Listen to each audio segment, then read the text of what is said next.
સૌરાષ્ટ્રના ખેડૂત ભાઈઓ અને રાજ્યના અન્ય ખેડૂત ભાઈઓ વરસાદની રાહમાં છે, પરંતુ હવે તારીખ 15મી ઓગસ્ટથી વરસાદી સિસ્ટમો સક્રિય થશે.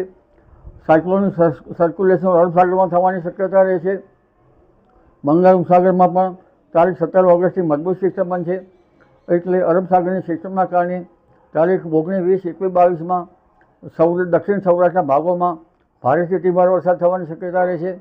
આ ઉપરાંત 17 ઓગસ્ટવાળી સિસ્ટમ લગભગ 19, 20માં મધ્યપ્રદેશ અને ગુજરાતના ભાગોમાં આવતા ગુજરાતના કેટલાક ભાગમાં ભારેથી અતિભારે વરસાદ થવાની શક્યતા રહે છે. સરદાર સરોવર ડેમની પાણીની સપાટી વધવાની શક્યતા રહે છે અને આ વરસાદના કારણે કેટલીક નદીઓમાં પૂરની સ્થિતિ પણ રહેવાની શક્યતા રહે છે. વરસાદ મહીસાગરના ભાગો, વડોદરાના ભાગો, અમદાવાદ ગાંધીનગરના ભાગો, ભરૂચના ભાગો, જંબુસરના ભાગો, સાતપુરાના ભાગો, નવસારી સુરતના ભાગો, આવરડાંગ વલસાડના ભાગો, આ ભાગોમાં ભારે વરસાદ થવાની શક્યતા રહે છે. કેટલાક ભાગોમાં ભારેથી અતિભારે વરસાદ થવાની શક્યતા રહે છે. તાપી નદીનું જળસ્તર પણ વધવાની શક્યતા રહે છે. આ ઉપરાંત ઉત્તર ગુજરાતના ભાગો, પાટણ, સમી હારીજ અને મહેસાણા ભાગોમાં વરસાદ થવાની શક્યતા છે. કચ્છના ભાગોમાં ભારે વરસાદ થવાની શક્યતા રહે છે. રાજકોટ અને ઉત્તર સૌરાષ્ટ્રના ભાગોમાં કેટલાક ભાગોમાં ભારે વરસાદ થવાની શક્યતા રહે છે.